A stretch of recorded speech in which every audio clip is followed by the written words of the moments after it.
So there's going to be three of us speaking on Organic 3.0, and I'll be starting off with more of an introductory sort of presentation, then David Gould will follow with more detail, and then Tia will follow with more of a Canadian perspective. So here we go. Everybody ready?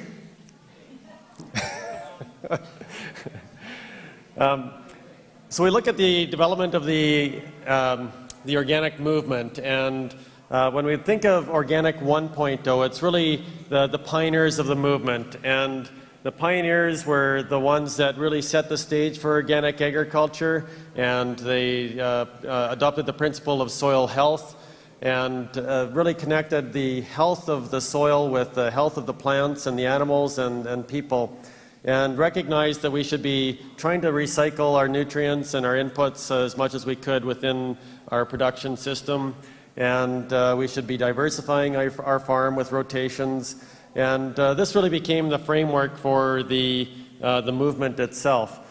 And eventually that evolved, and the grassroots movement grew, and farmers started to capture this idea, and eventually that started to progress into the marketplace. And once you enter into the marketplace, then you want to make sure that people aren't cheating the system and that there's consistency in what we're calling organic and so on. So standards were developed along with regulations, and that was in around 1970. And then IFOAM established, which is now IFOAM Organics International. And IFOAM established the principles of organic agriculture, which have evolved a little bit as well. Now they are ecology, health, care, and fairness. And so now we're at this point, this is where we are now. We're in this stage within the organic movement where we have standards and regulations, and we have international trade of our products. And Tia presented earlier that this is a little bit dated. We're over $80 billion in sales around the world. The sector is growing really rapidly. We have increasing acreage, and we have over 80 countries that have organic regulations, over 2 million producers.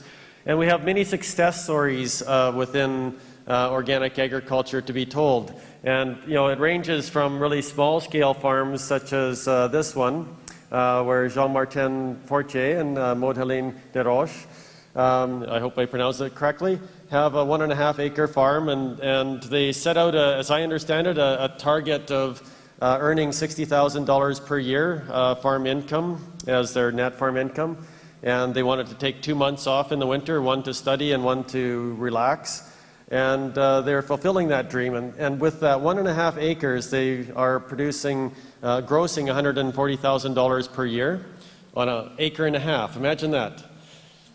And they are achieving their plan of earning $60,000 per year. So I think that's like really positive. You don't have to be big in order to be a viable farm operation. Then you go to the other end of the spectrum and you see some really modern organic greenhouses with all of the latest technology and infrastructure, and actually even some of the research that's going on in organic greenhouse production is leading the way for conventional production as well. So we're seeing some dramatic evolution in the organic movement. Then of course we have examples like Ian Cushion, who was here over the last on Wednesday, and farming, and he's been farming 30 years organically. So we have examples that organic farming is a sustainable system, that a farmer can make a living farming organically over their lifetime. And so these are really good examples to have. And then we have some Young Farmers of the Year award recipients. One was national, the Klippensteins, and Mark and Sally Bernard were the Young Farmers of the Year in Atlantic Canada. And this isn't restricted to organic farmers. It's open to all young farmers across the country. And so there has been some recognition of outstanding young organic farmers as well.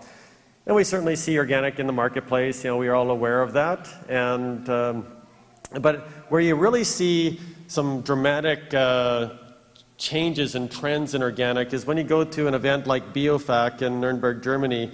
And this is the foyer area outside of the trade show, and this is just a new products display area.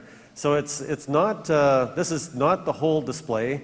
There's 8 different pavilions with 2,300 different exhibitors at this event, And this is just the new products that are on display in this particular area, and they're just touring the media through at that point.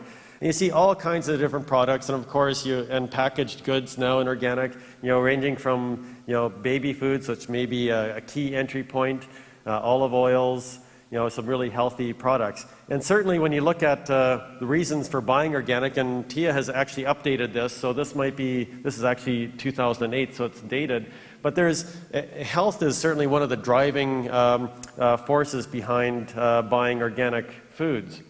And there's significant evidence that is showing that there are differences in terms of the nutritional benefits of organic. And especially when you look at the antioxidant concentrations in organic foods. But there's also risk reduction when you look at lower cadmium concentrations, lower nitrates, lower pesticides, and so on.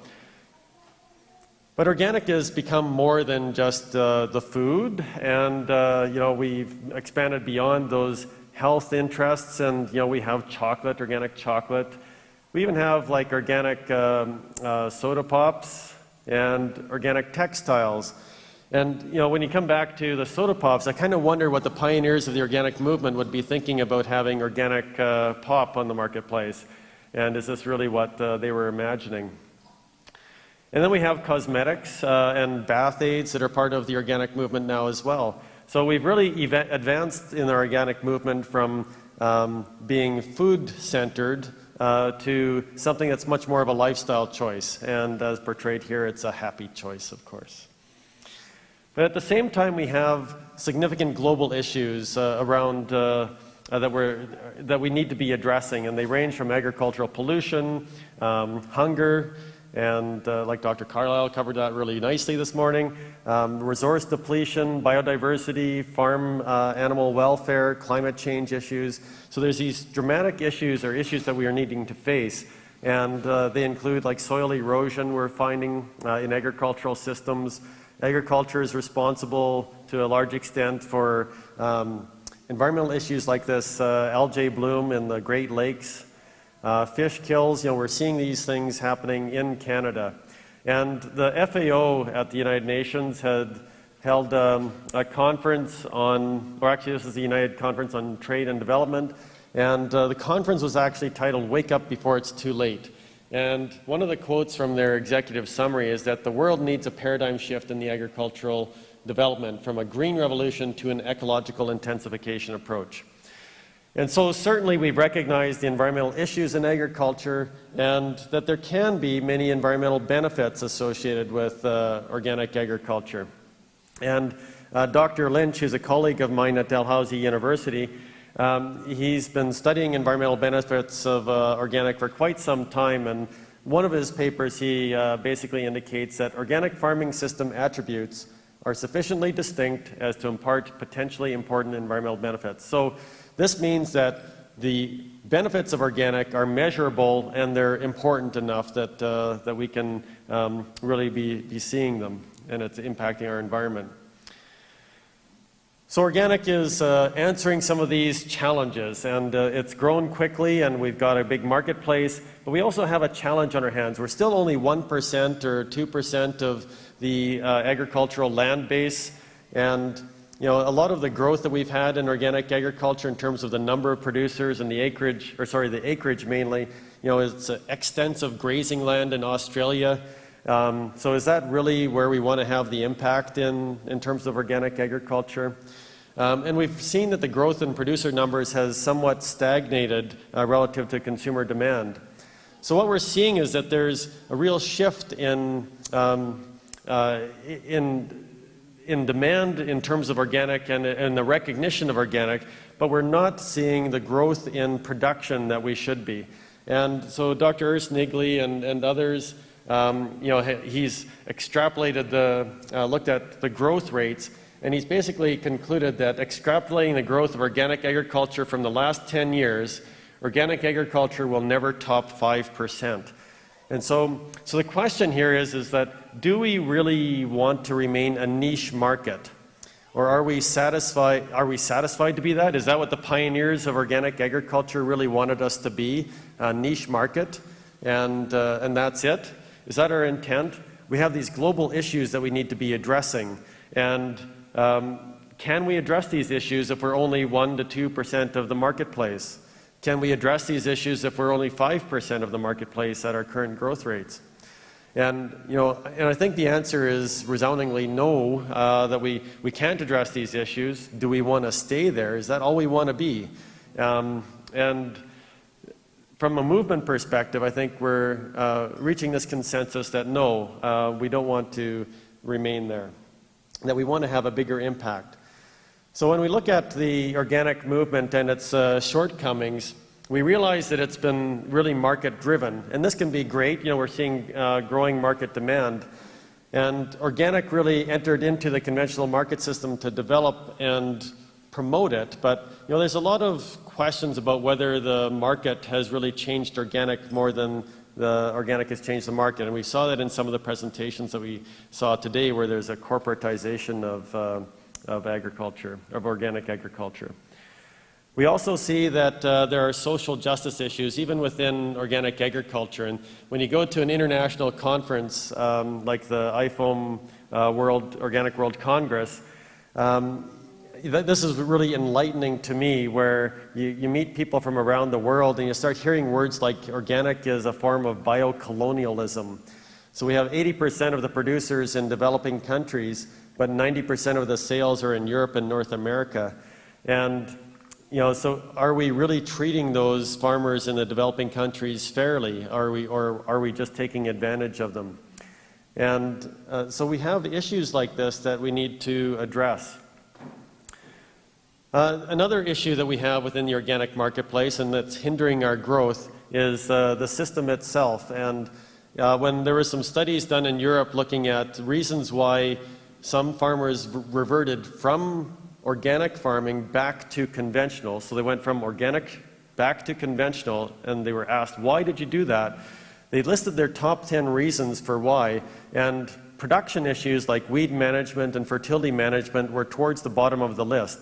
The top of the list was all relating to issues around the standards and the certification process, and basically finding it hard to find all inputs, challenges with marketing their crop.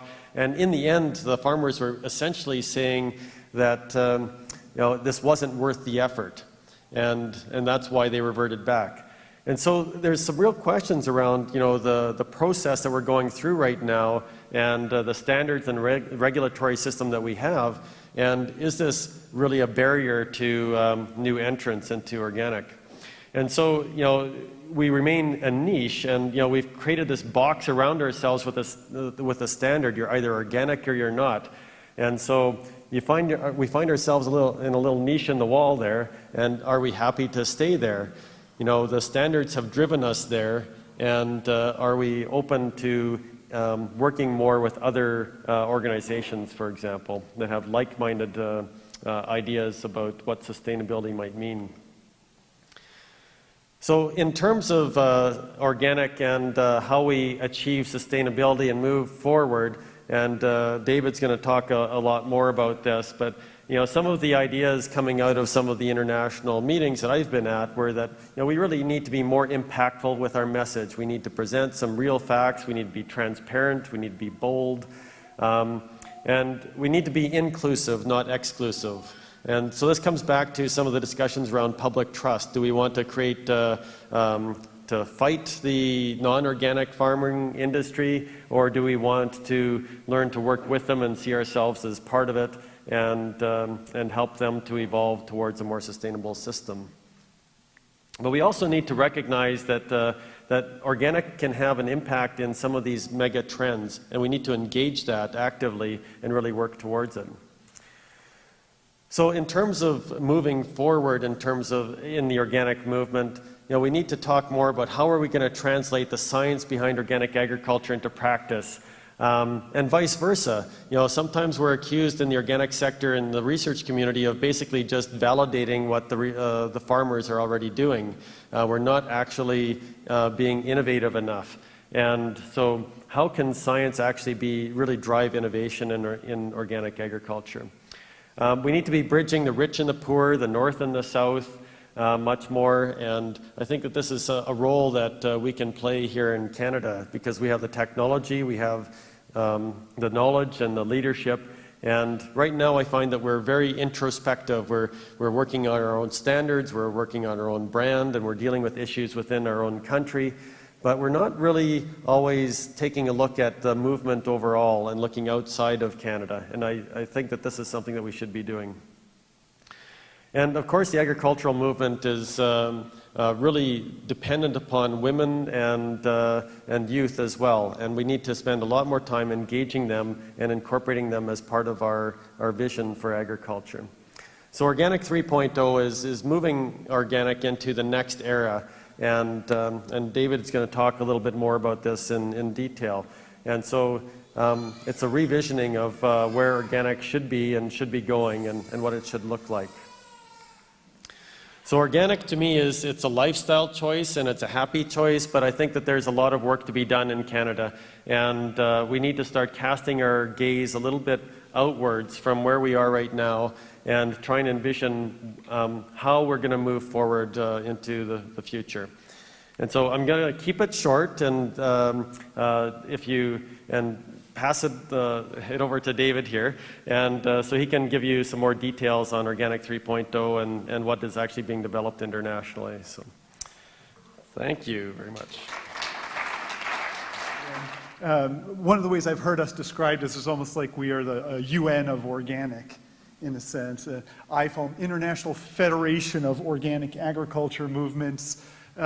You know, now when you after 42 years of having that as our name, people think now when you say IFOAM, they mean, you know, they think you mean one of these. So we're moving to Organics International. And again, this is also more of the, how are we outwardly recognizable, right? At only 1% uptake, we may have a nice high, you know, impactful set of activities, but if you only have 1% of the population doing it, that's not really a significant enough impact.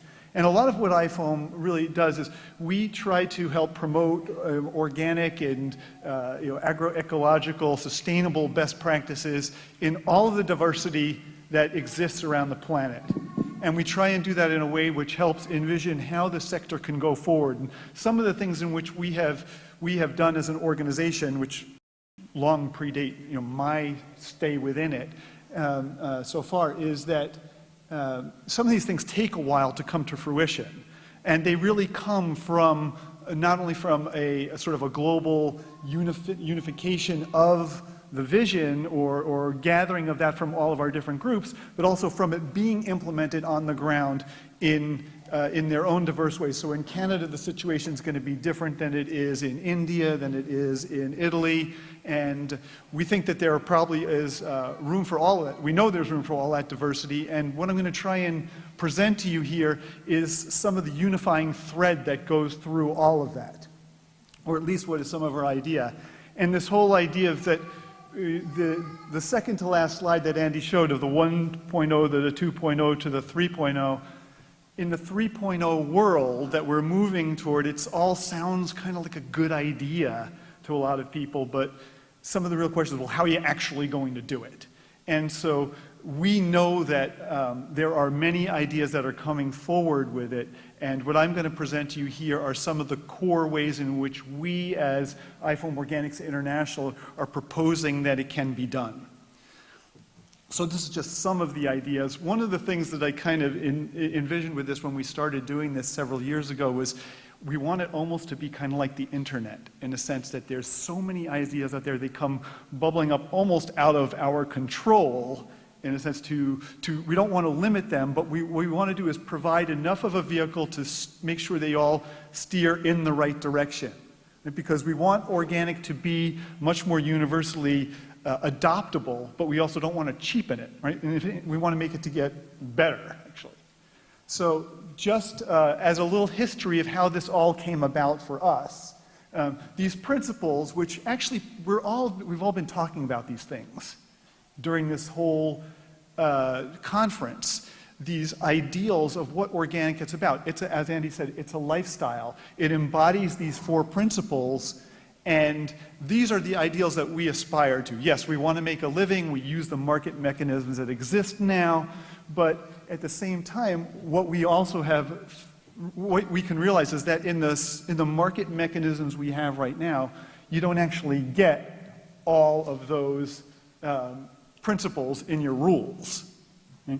And so really what was happening is we found ourselves growing, but falling short of our ideals in the marketplace, and in the way in which it was being taken up or being understood and being executed. We know that there's a range of performance from really great to not so great, and what we want to do is improve all of it.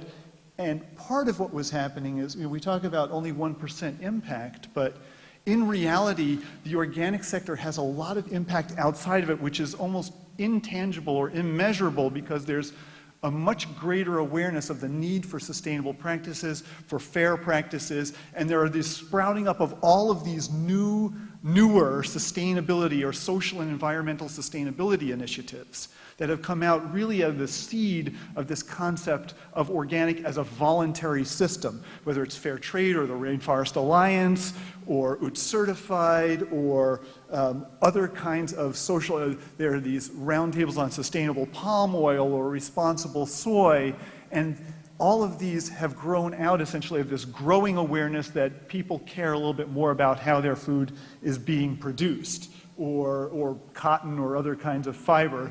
And a lot of that can be traced, in a sense, to the seed ideas that the organic sector has put forth.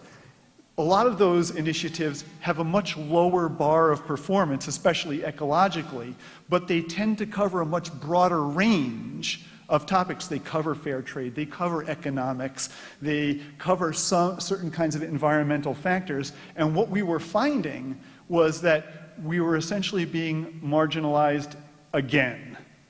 Right? We started out by being this marginalized fringe group. We were starting to grow, getting market importance and recognition, but then all these competing initiatives were coming in and kind of stealing our thunder, in a sense. And our membership said to us, this was now about 5 years ago, take back the mainstream approach, take back the mainstream road or recognition as the path to sustainability.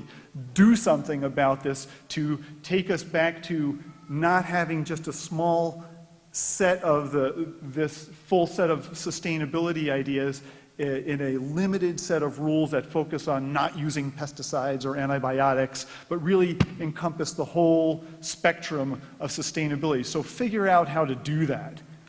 And Andy showed this, so I won't go over it too much, but one of the things I want to say about the set of arrows here is they all overlap. It's not that they're sequential and they end. 1.0 started and then 2 ended and then 2.0 started. They all are continuing forward.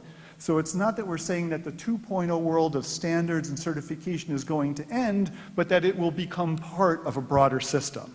Right? We're not going to throw out what's good about it. We just want to help transform that which is no longer working for us. So first step that we did was we started to say, if we're thinking about those principles, what does it actually mean in terms of actually doing something about it? And so the first phase of this best practice effort was to develop a guideline of best practices for agriculture and the value chains that came out of it, or that come out of it. And this is only one way of expressing it, but this was a multi-stakeholder 2-year effort to create a best practice guideline. It's represented by this flower, as we call it, and we say that there are 5 dimensions of sustainability, which were actually the 5 bullet points in Andy's second to last slide there of what's 3.0. It's something which is ecologically sustainable, socially just, culturally appropriate, economically feasible, and transparently accountable. And so each one of those different colors represents one of those dimensions of sustainability, and there are sub-themes within each of those.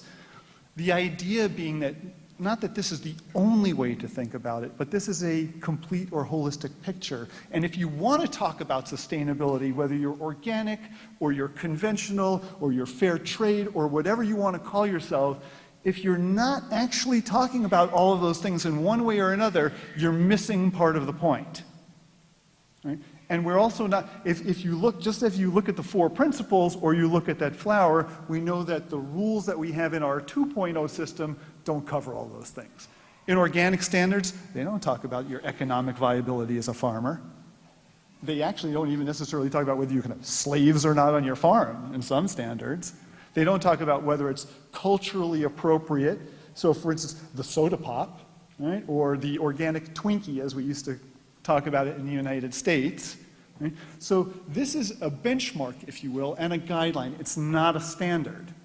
One of the things that our president said to me when I was helping develop this standard, he said, when I started farming, there were no standards. Then there were 1 page, then there were 4 pages, then there were 40 pages, then there were 140 pages, and I'll be damned if this thing makes them longer. And he's right, because we can't keep burying farmers necessarily, especially farmers, with more and more requirements, because as Andy said, it chases them out. Okay? So that was phase 1. Now, again, a lot of nice, good ideas, but how do you actually do it? So phase 2, we came up with this concept. It wasn't only us, actually, it was a small group of farmers in northern Germany that first coined the idea of organic 3.0. But, all right, the next phase was, okay, how do we actually embody what that is? What does it really mean? And we created, you're seeing up there, a different color scheme. This is one of the last remaining copies of version 1. I have a few more left here. It took us another couple of years to develop this document, Organic 3.0, really what is the next phase of evolution of the movement, right? How do we break out of that box? How do we expand to the full spectrum of sustainability? How do we really have an impact on the planet, right? How do we make ourselves relevant, really recognize relevant, not to just us, but to the outside as well? So, the new one is online there. You're very free to take these. They are, the new version is, this is about 90% the same, if not more. We had another year's worth of response to this. We got in 183 different responses, largely in favor, but we got some good suggestions. And so it's there for the taking, and really what it is, again, is a little bit more of a specific roadmap about what would be the features of this new wave of the organic movement, and this new phase of evolution. And in this graphic, which is also in this book, basically the idea is you have, in the future, you'll have all forms of agriculture moving in towards something else. Organic agriculture came out of traditional farming in that 1.0 phase. Conventional agriculture departed from that, and now you have here all these sustainability, blocked by the speaker, all these sustainability initiatives here. This is all those other ones that I talked about that are developing now, whether they are multi-attribute or single attribute like the non-GMO project. But the idea is that, people say to us, oh, you're organic, you're the best, you're the top, isn't that what you want? We say, no, I want to be the bottom. We don't have all the answers here, but we know that this is the core of a sustainable system. And so build on this. And we talk about 6 features of Organic 3.0. And one of them, the first feature that we talk about is this culture of innovation. And we've talked a bunch about innovation here now. The idea being that traditional knowledge is good, but global challenges are mounting, and we need to find newer, more effective ways to do what we do better, and that we can recognize that in other parts of the world there also are some good things going on, and we can learn from them as well as develop our own technologies, our own techniques, our own management systems better. And so we don't want to be seen as backward or unscientific. Really what we want to be is appropriately scientific and appropriately technical and technological. The second aspect or a feature is about continuous improvement toward best practice. One of the things with the standards is it's both the floor and the ceiling. Once you're in for good, and you don't ever actually have to get better, which if the standards interpreted in a very weak way is not really that good in terms of really improving the performance of organic production. And as we said, we know there's a range of performance from those who just barely get in and those who are really trying to do better. And the reality is every farmer can do better every year because it's a constant learning process. And so what we want to be able to do is make it more inclusive, which is actually feature number 4 in this book, and there's no real priority to the numbers. But the idea being we want to include more people in. As I said this morning, there's too much of a division between us and them, and the barrier to conversion is actually too steep. You know, if I give you, if there's a 15-meter wall, I tell you have to jump over it in one leap, you can't necessarily do it. But if I give you a stairway, then you can actually get over it. Right? So what we want to do is we want to include more farmers in, give them a chance to improve, and perhaps potentially actually make the barrier to conversion something which is not so strict but doesn't allow them to stay there. So if you looked at what we would call sort of the minimum performing organic producer anywhere in the world where maybe they're not using prohibited chemicals, but they don't have a really good management plan yet, well, maybe, and I'm not saying this is how it will go, but as an example, maybe they get let in that way, but they can't stay there. They have to continually show measurable improvement. We also want to make sure that this burden of certification is not becoming more of a burden, and in some ways could become less of a burden. And certification is one tool for how we would actually allow that guarantee to the consumer. But right now, it's pretty much our only tool in the box. We do have some participatory systems that are used in the developing world to guarantee product to the consumer, but we know that that's only one way, and as I said this morning, it's kind of opaque. And what we would say in a 3.0 world, transparency would be the organizing principle for the information and the practices that are being done. Certification would be one of its tools. We want to make sure that the consumer has confidence that what they're buying is what they think they're getting. The other thing that we talk about is holistic empowerment from the farm to the consumer. And we talk about the principle of fairness, and the ISO-based certification system we have now, I would say to you, is actually not compatible with the principle of fairness. Because the principle of fairness would say we really need an interdependent system. Right? Where farmers and all the links in the chain that go to the final consumer really need to depend on each other. And what we have now instead is each link in the chain essentially fends for itself. One of my colleagues calls that organized irresponsibility. And instead what we really want to do is make sure there is a greater connection across that chain so that there is really much more mutual support in both directions.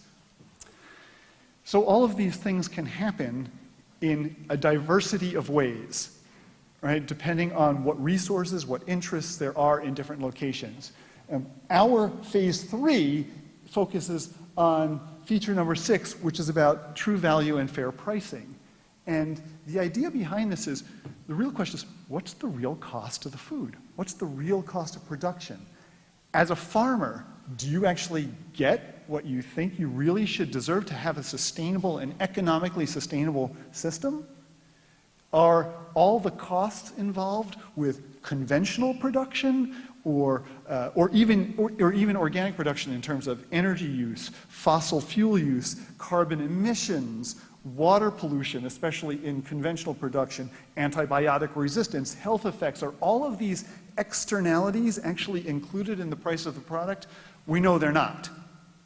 Right? And one of the premises, and it's a bit of an approximation, but if all of those externalities were included in the price of the product, we wouldn't even need organic certification. It'd just be cheaper, and people would buy it. Right? But the system is twisted right now. The market is distorted so that essentially people are rewarded for doing the wrong things. And so we see this particular feature as something that needs some common thought around it, and probably the most thought around it that we can contribute as a global organization. So we've chosen that as our way to get us to the next step. And one of the things about true cost accounting is that it levels the playing field. Right? We know that many organic practices are really approaching or are those best practices and have lower costs. Not all of them, though. Right? And one of the things that we want to do is improve organic performance as well. And what we want to do is the way this graph is, this is just the number of producers. And what we want to have really is we want to improve organic performance and grow the organic sector. That's these smaller blockage here. These smaller curves here, right? We want organic to grow in number and also get more sustainable. And we also want to influence all of agriculture with our practices.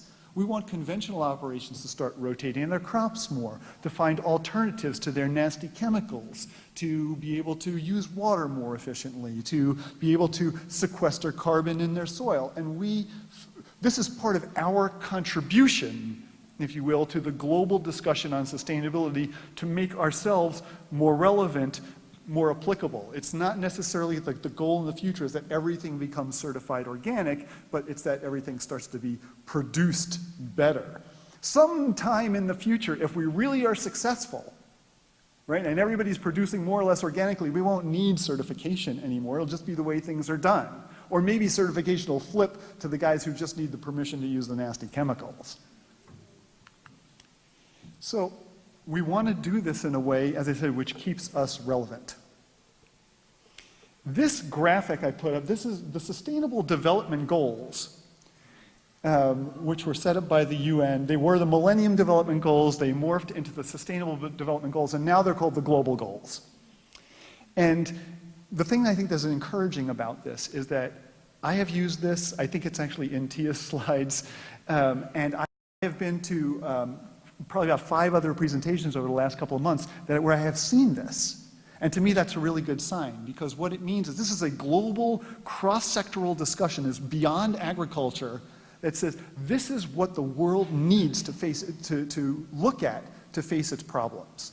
And the more we can unite around a common framework, the more likely we are to get group consensus on what are the changes that need to happen.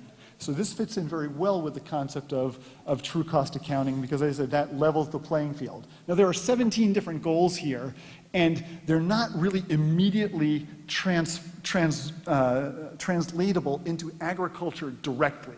But each one of them has a set of separate targets, and about 12 or so of those goals actually have something to do with agriculture or consumption of agricultural products in one way or another. And so what we're doing now in this phase on true cost accounting is trying to figure out, okay, so what are the costs that we really should be paying attention to? And so this is a draft distillation of the goals and the kinds of performance that we'd expect to come out of it. What are the things we want out of agriculture? We want to protect the environment, we want things that are good for our health, and we want to make sure that the work and the economy that comes out of that is really thriving. Those are 3 main kinds of goals, and then the kinds of performance for those goals are based on different categories that as a whole comprise the system. And so the idea behind having a common framework is you need it to be simple enough that people can actually use it. Right?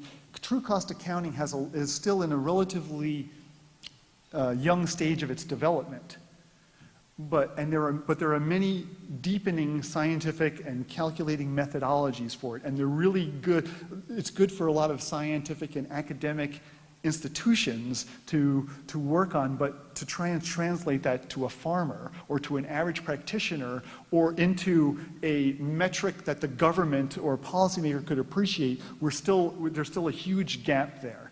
And so our contribution in this sense is to try and come up with a common framework that really looks at all of the potential impacts that agriculture would have, align those or not, or show the gaps with organic, and then make it so that it is something which is practically usable. And the idea behind some of these things, we talk about, for instance, productivity is a huge issue in agriculture. And you can put it under environmental protection, but it's really more a question of nutrients that are available to people and the quality of those nutrients. And so the point of my saying that is that the idea with the 12 is not necessarily that they have to be sorted, everything has to be sorted into every different category, but as a collective set, they cover the full range. Now, whether or not you think that covers the full range is debatable. We're still working on this to try and make sure it doesn't have holes in it, and we'll open it up to a broader consultation in the coming year. Also, though, if we want to really talk about the true costs and about the holistic nature of our systems, we talk about production and consumption.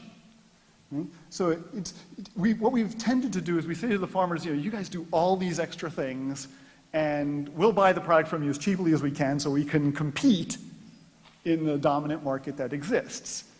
But if we really want to complete the cycle and assign true cost and true responsibility, we have to really talk about all the phases. And each one of those stages of production or consumption has a set of responsibilities. And some of the things about doing either life cycle analysis or true cost accounting on things is it's really easy to get too complicated. So I had somebody ask me, for instance, well, what about the metal that went into the tractor? Do I have to talk about that? Or what about the refrigerator that I run in my house, or how many times I'm washing my shirt? Okay, it's organic cotton, but I'm using energy and water and things like that to clean it. And so what's the full responsibility? So drawing the boundaries on the system is critical to make sure that we can make it doable. And agriculture is intimately linked with a lot of things in our world, but it's not the only answer, it's not the solution, it doesn't have to be responsible for solving all of those problems. So when we create a framework like this, what we're looking for are distinct boundaries that really pertain to what we do from the farm to the final consumer, and there may be tangential or slightly overlapping boundaries that touch that have to be dealt with other parts of society. So for instance, in my house, maybe the concern about my washing machine or my refrigerator gets taken up by another government policy on energy or water use. So this really should be a circle, and I'm not a graphic artist, so I apologize. But if you look at what the costs are, they all come down to how we use our common resources, which is basically the humans and the physical environment that we draw from. Right? Everything in this world is either basically grown or mined, and we do stuff with it. And if you take, again here, the idea that you take the most essential set of activities and impacts that we have, and you start to look at whether they have positive or negative costs or benefits to them, then you can start to really zero in on what are the practices that should be corrected.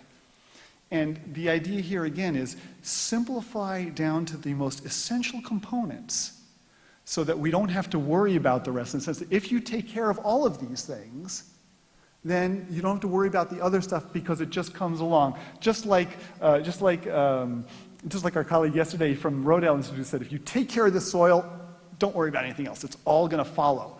Same kind of thing here. If we just look at what are the essential impacts that each part of the chain has, that's probably all we'll need to figure out. Now, whether or not we've identified them, again, exactly here remains to be seen. But one of the things that's implicit here, again, is that each level has its own responsibility.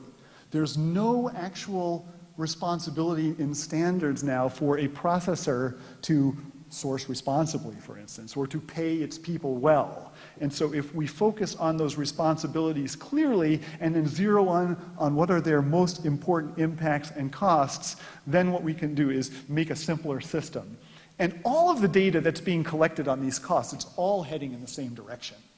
It's all either something's a positive force, it's a benefit, or it's a negative practice. We know that polluting the water is negative. We know that using too much energy is negative. Now, how negative or how positive things are, that's debatable. And if it comes down to things like where we will tax costs and subsidized benefits, then we'll have lots of arguments about that, and they'll have to be taken care of in some kind of government forums, but there'll be hopefully some kind of balanced discussion about those things. Right? We know that there are a lot of benefits, and this is an incomplete list of the kinds of benefits that agroecological systems have. And again, this is how does organic essentially contribute to global sustainability. Climate change mitigation is obviously one of the big ones, right? We take the carbon out of the air and put it back underground as opposed to doing the reverse, what we're doing now, right? How do we protect water? How do we protect land use and biodiversity? All of these things are things that we know we are contributing to, and we can contribute to more. Right? On the other hand, we also know that we have some room for improvement ourselves, and we have to figure out how do we do this. And it's not only an agronomic or an agricultural issue. It's tied up in what's the economics of the system, and it's tied up in costs being paid to farmers. It's tied up in the policies that are in place right now. When we start looking at, if we look at the goals and those performance indicators, those are based on the values that we have, whereas the costs and the benefits are based on the practices that we have. So we start looking at what are some of our key practice areas, and these are areas where we can find that we need to improve, right? Or where we can share our ideas with the rest of the sector.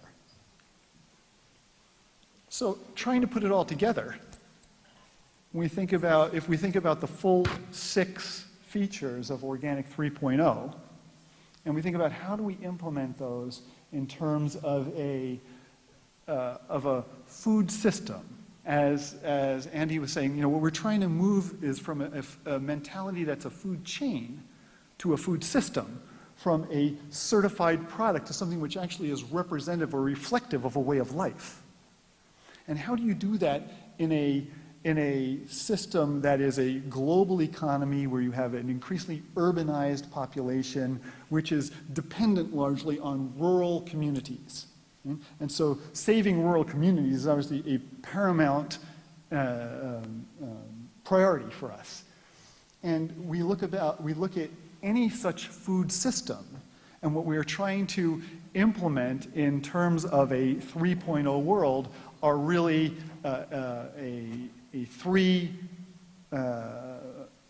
three-aspected kind of situation where we have inclusiveness of all of the stakeholders in the given community or society, where we have an interface with them with research and innovation to parallel to watch to help them improve and monitor and assess, and we have a way that we keep ourselves commonly accountable. Right? So the true cost accounting framework, for instance, we said is a linchpin in having this accountability framework. And if we think about that 2.0 and 3.0 arrow overlapping, for the foreseeable future, we're going to have organic standards as we know them now. But there is work underway to try to take some of these aspects of the key impacts and outcomes that are reflected by these true costs and start to integrate them into organic systems or into organic standards. So I was at a conference. I was moderating a session at the Biofach in Nuremberg a couple of years ago about these sustainability assessment systems. And one person got up there and said, our system has 310 indicators and it creates a spider diagram like this, and they showed some diagrams. And the next one got up and said, ours has 270 indicators and this national dairy is using it and that multinational company is using it, essentially making it so that only a multinational company can make itself look green. Right?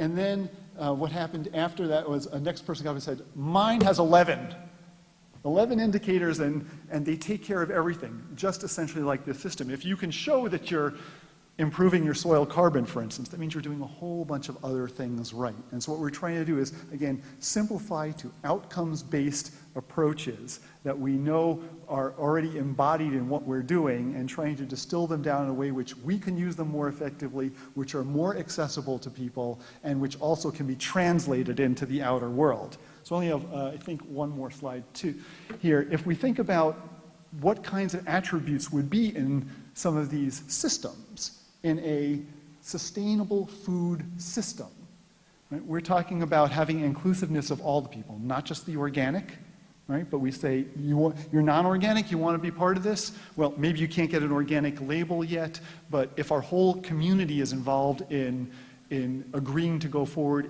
if you're a conventional farmer and you want to improve, there's a way that you can follow certain improvement criteria and get a certain kind of preference or support, maybe from the local community in terms of institutional purchasing, buying food for schools, for instance. We have already examples of these kinds of systems where producers are preferentially rewarded based on their performance and on their ability and willingness to improve.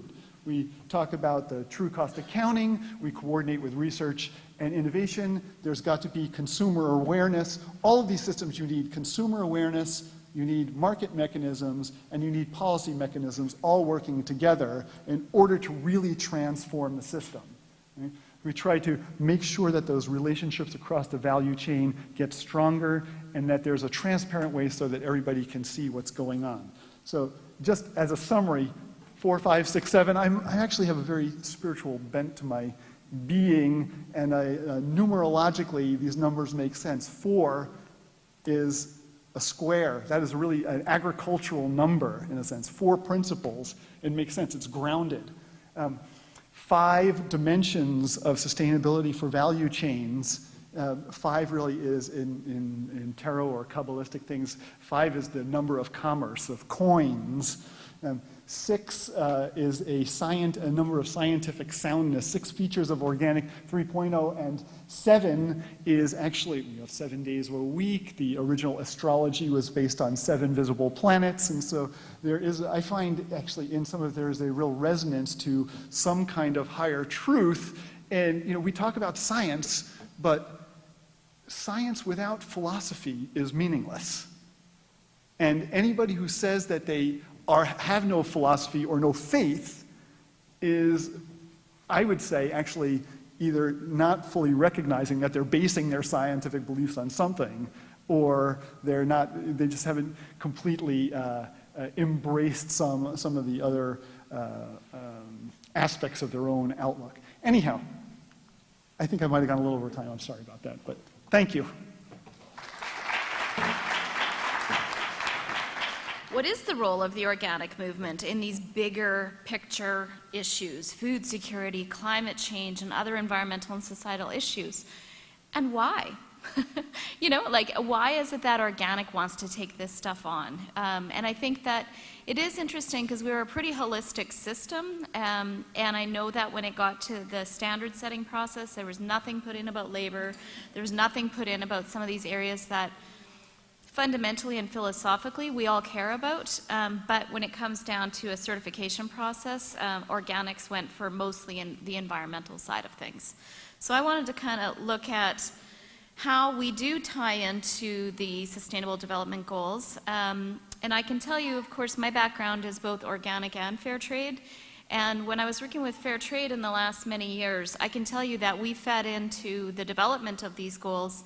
And I hope that organic was at the table really trying to influence what each one of our different industries do in order to further these goals, because it's very measurable.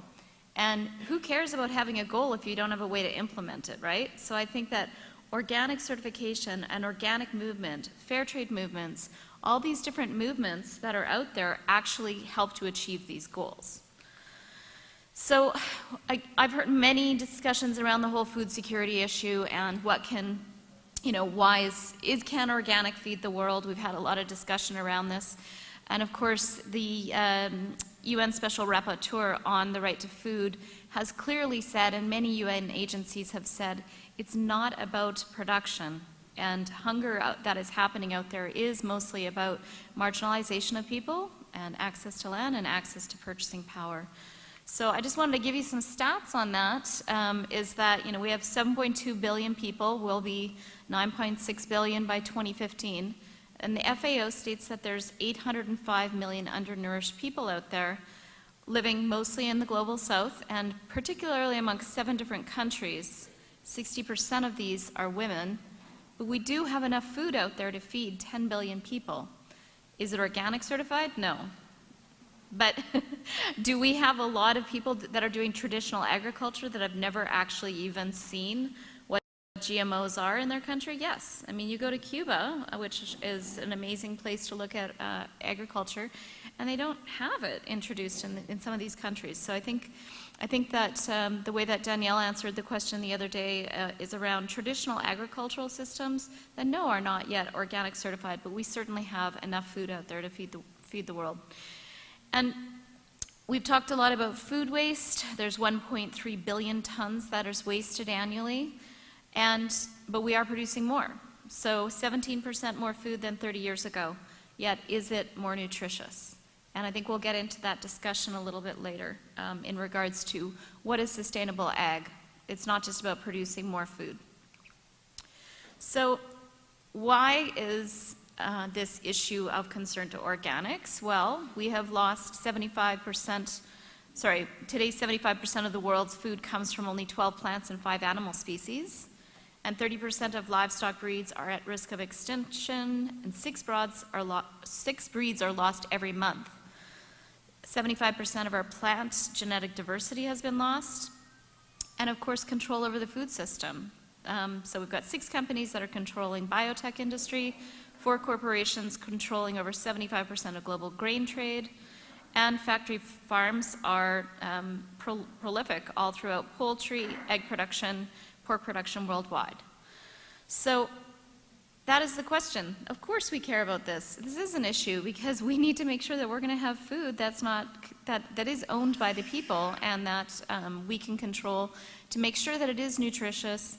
And particularly, I thought this was an interesting stat about people saving their own seed. 1.4 billion people still are saving and eating from their own farmer-saved seeds. Yet, of course, this is a risk, particularly in regards to organic seed, the purity of that seed, the genetic threats to organic integrity, and then, of course, the risk of patents. So, as mentioned in the last presentation that I did a little bit earlier, we are growing a little bit above average what the global organic production is.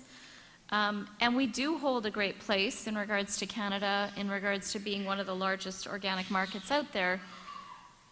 And yes, we have trust when it comes to our system actually growing organically in Canada, which is fantastic information. But when it gets really into it, we really are not producing what we need in order to survive within our own system. And I think that it's not a radical statement to say we could not feed ourselves from what we grow in Canada right now. So that is a food security issue, and it is an interesting topic for the organic sector to look at. So when we come to organics, it is represented through a symbol.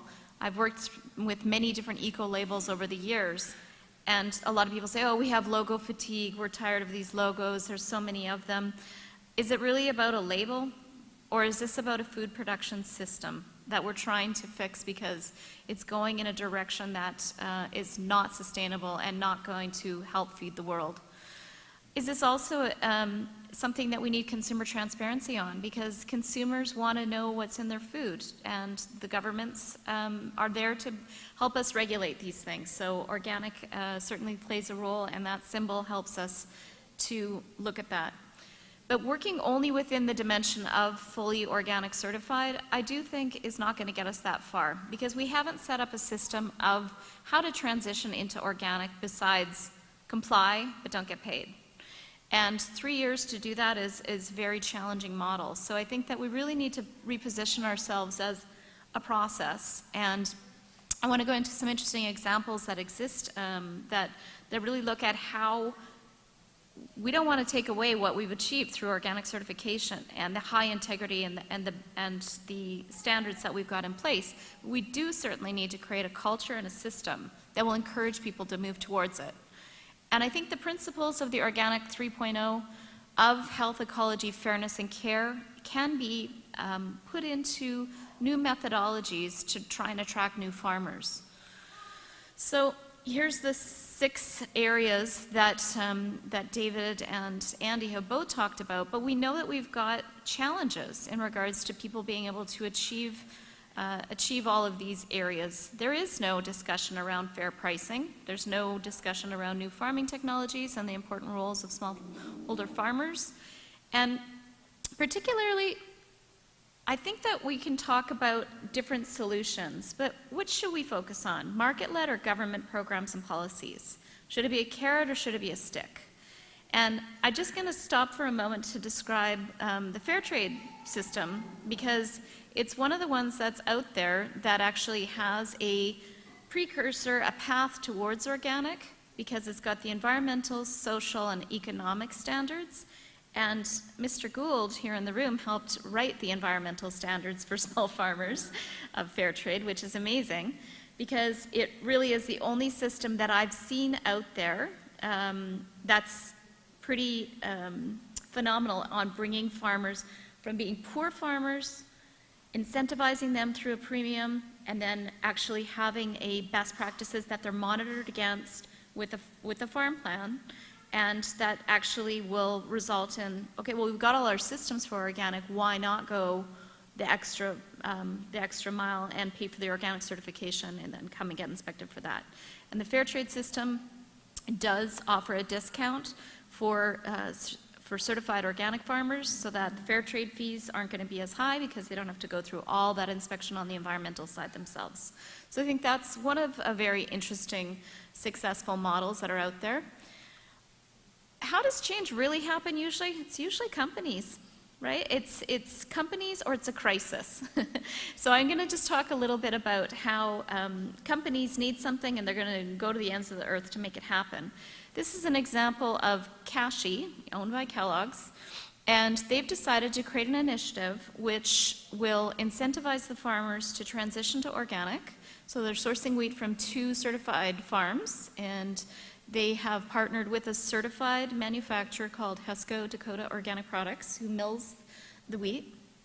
And they are getting certified of all the transactions. So QAI is the certifier on this. And they've created this logo, the one down, the green one in the corner, called Certified Transitional by QAI.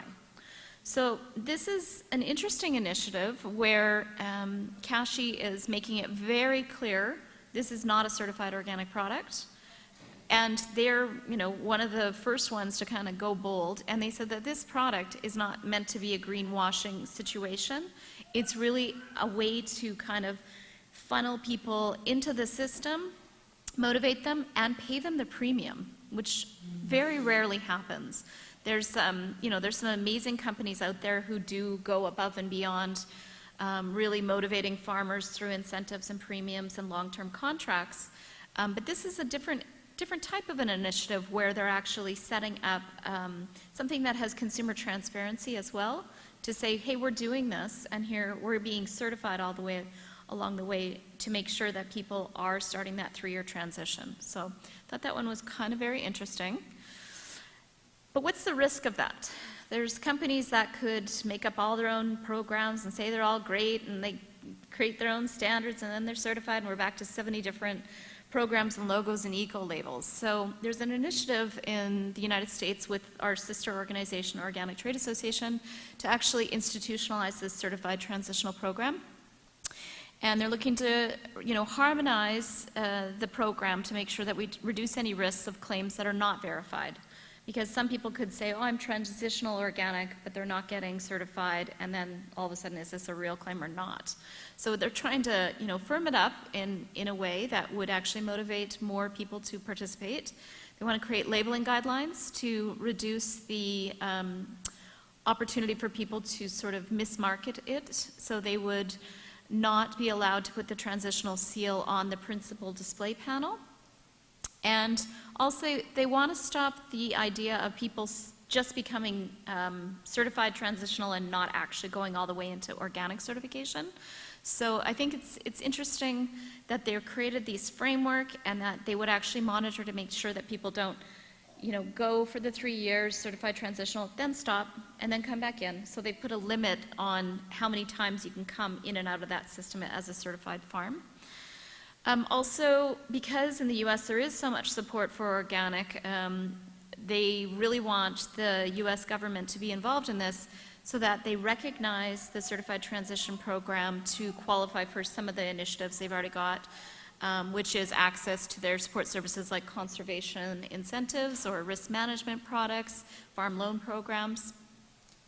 The other big thing that, of course, is a motivator is that you can do more supply chain planning.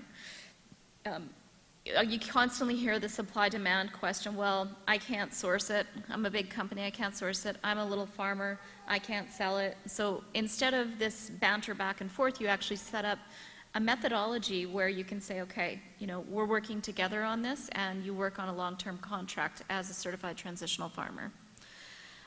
Also, transitional markets. We know that there's people who will buy something that's not certified organic. We've seen that. Instead of that seeming as a threat, this is a way to institutionalize that kind of a program that actually gives it a name, and it's not, you know, I am organic but not yet certified. So it's kind of interesting. Here's another program that I learned about. Apparently it's available in Canada as well as the United States, but it had origins in the United States.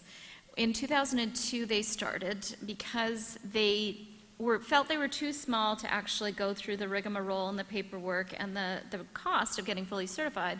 So this label started. It's called Certified Naturally Grown, and they follow the NOP standards, but they do inspections by other farmers, master gardeners, extension agents, and even their customers, which is quite interesting. They do pay a fee to be a part of the system. They do get kind of marketing materials to talk about what this program is to consumers. And it seems like they've been fairly successful. So it's one of these questions that when I gave the earlier presentation, we talked about how right now what is natural, and we see that as kind of a threat, and you know, there's no real definition around this. If we could actually reclaim the word natural as transitional organic and actually create some definitions around that, it could be quite interesting, because you know, it's just one of these things that's been left out there to mean kind of nothing. So I think that there's some opportunities there for us to think about. David already mentioned about participatory guarantee systems.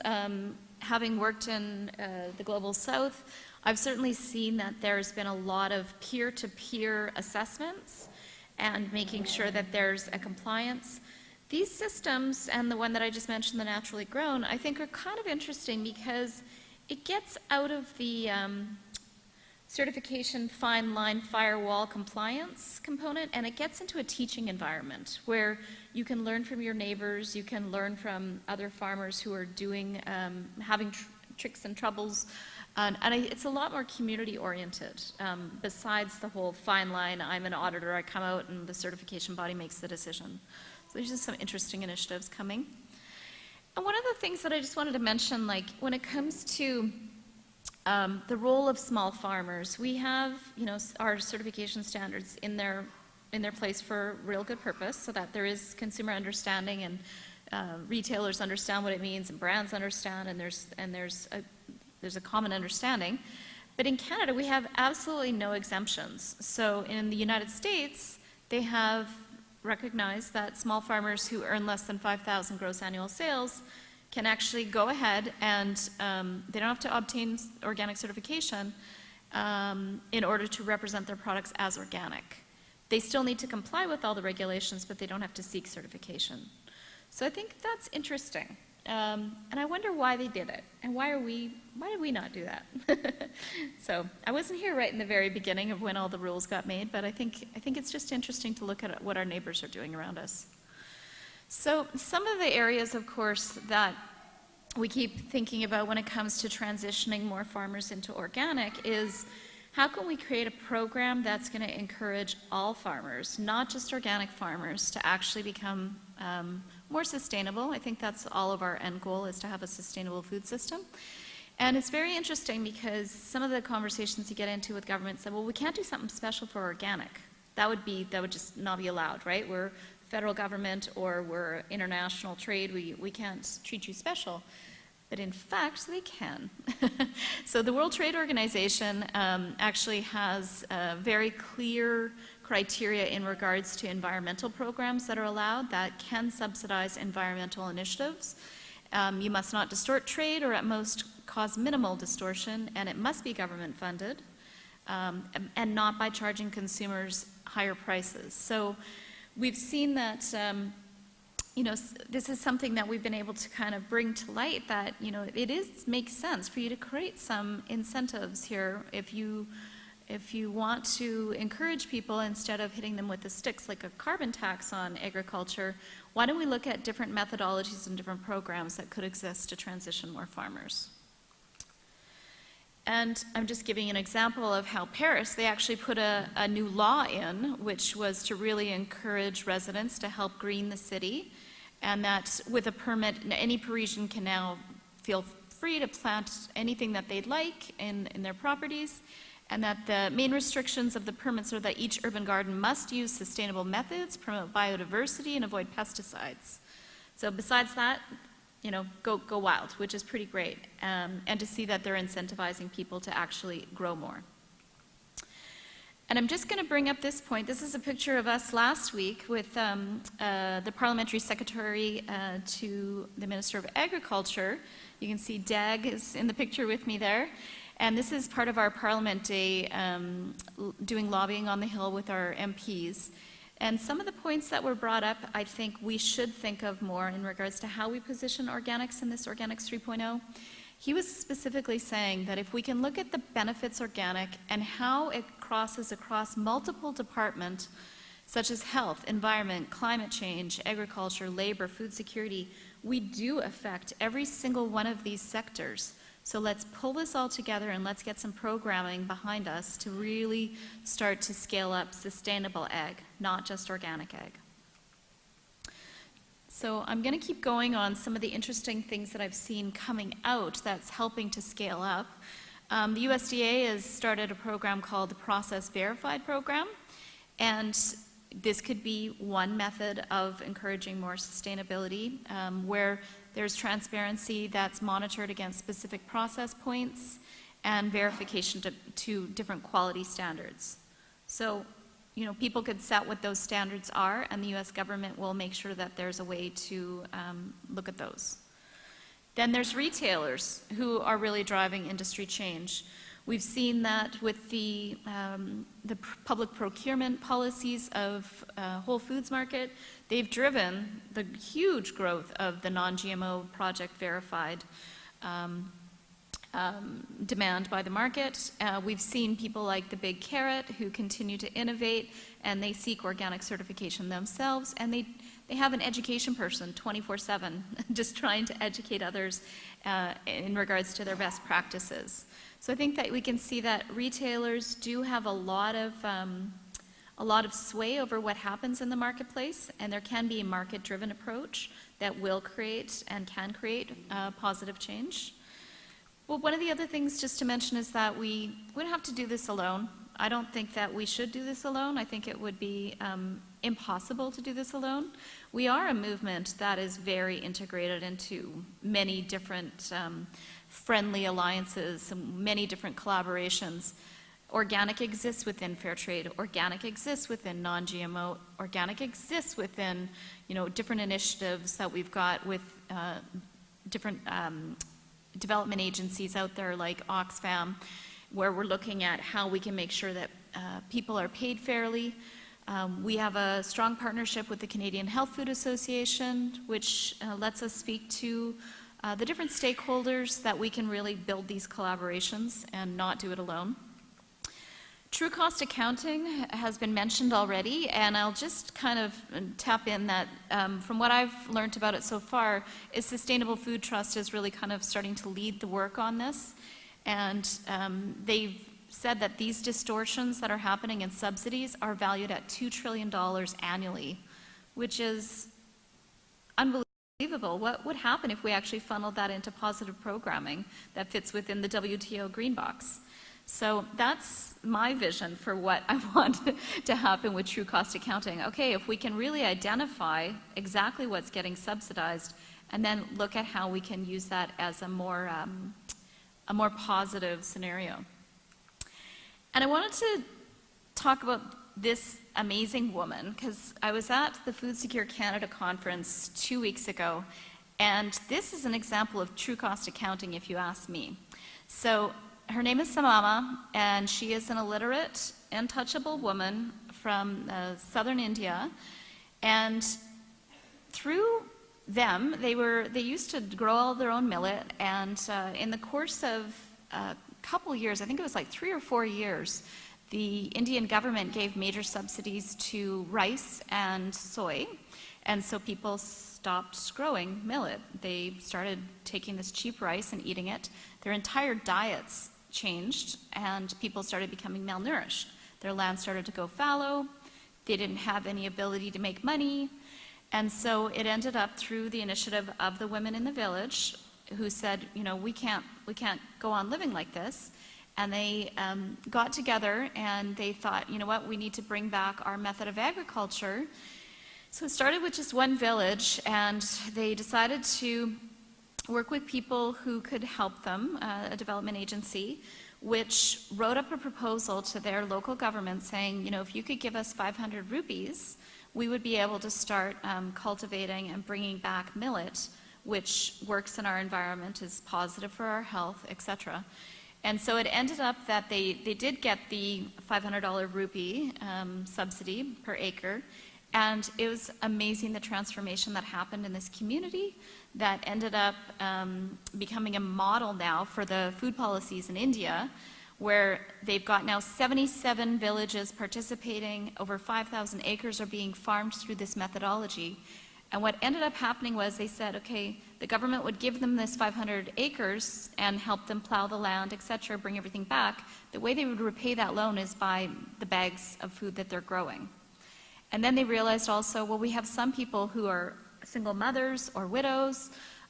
Also, there's levels of poverty even within our village. So they went through a democratic process, sitting on the ground, just with pieces of chalk, drawing out who should be the people who actually even get the subsidies within our village that actually get free grains, because they can't even repay that 500 rupees. So it's amazing to see that there's food security, and bringing back their land became it was just one initiative, and they've now made it a scalable model.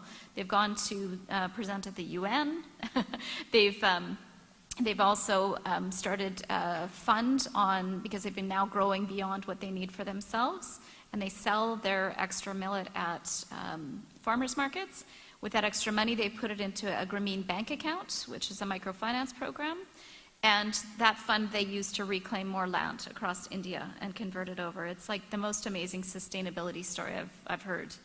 And the best part about it is that the government loves this, because when they were running their own program on assisting for poverty alleviation, for every 7 rupees they were paying that was going direct to beneficiaries, they had an 85% admin cost. Whereas now the Deccan Development Society is running it, and for every 1.6 rupees is the cost to go direct to the beneficiaries for only 37.5. So this is just a win-win for absolutely everybody. And as we keep talking about innovation so frequently as GE technology, or new tractors and new this, that, and the other. What I particularly love, so I grabbed this snapshot, innovation for her is marching forward to tradition and maintaining what works in your environment, what works for your people, and making sure that you have a sustainable livelihood. That was just a beautiful moment. So this was actually just a slide from what the government said, that their public distribution system will be using focused on agrobiodiversity, linking it to food, nutritional, livelihood, security, and in particular focusing on producing and distributing local food grains through this incentive system, and decentralize the control over the entire system to women's committees. And I was just like, this is their food policy now, which is quite interesting. So in regards to true cost accounting, I think there's lots of models out there for us to look at, not just looking at the subsidies that how much damage they can do to a community, but also how can we redivert them into positive efforts like we're seeing right here. And it actually might cost everybody less money. The other thing I wanted to just talk about was, this is when I was working in fair trade, we don't talk enough about a sustainable livelihood and what's a sustainable way to farm. why are farmers not guaranteed a living wage? Why are farmers exempt from so much of the workers' codes here in Canada and worldwide? So what fair trade does, and this is for developing countries only right now, but I'm throwing it out there because I think it's an awesome model and we should be doing it here in North America, is to really look at what is the cost of sustainable production, considering labor inputs and services throughout all of these different levels of their investment, their operation costs, their harvest and post-harvest, transformation, product preparation, packaging costs, and then what it takes for you as a business to run your business. So they look at all those costs, and then they have to consider what's the margin, what's a sustainable margin for people to make, and then of course, once they get certified, also the certification costs. So to look at that, I think is probably the starting point for our system, where we should be looking at how do we make sure that this is affordable and that we have the information we need about what does it really cost to produce sustainably. And that's very useful information for us to share with governments, because the amount of farm debt that's happening because of buying big machinery and inputs is not something that people are thinking about so much. And we need to have this type of information from the organic sector. So this project, Agricultural Justice Project, is actually doing something similar to fair trade, and it is a North American certification, third-party certified. They are looking at the costs, they are looking at the labor code, they are looking at all sorts of different angles, and I would encourage you to check it out. Farmer Direct here in Regina is, as far as I know, the only Canadian company that's actually a participant in it, but I think that I've been looking at the domestic fair trade model and hoping that somebody would do this, and I'm so happy they did. And I can tell you that they did a lot of correspondence back and forth with Fair Trade International to help set their standards to make sure that they were reasonable. So it's a very cool project. I encourage you to check it out. And I just wanted to kind of round up by saying, I think that there's all different types of agriculture and it meets all different needs. We don't have to all, buy from a farmer's market or a CSA or grow it ourselves. Like sometimes we need to actually source it in different ways. And I think that there needs to be different models that take into account the consumers, the stakeholders, the growers, and the different obstacles that exist. I think we've heard this a few times. Why is growth the end goal? Why don't we grow better, not bigger, and do more ecological intensification? And I didn't even know about this term, and now I just love it. It's called food forests. Do you guys know about food forests? Oh, that's awesome.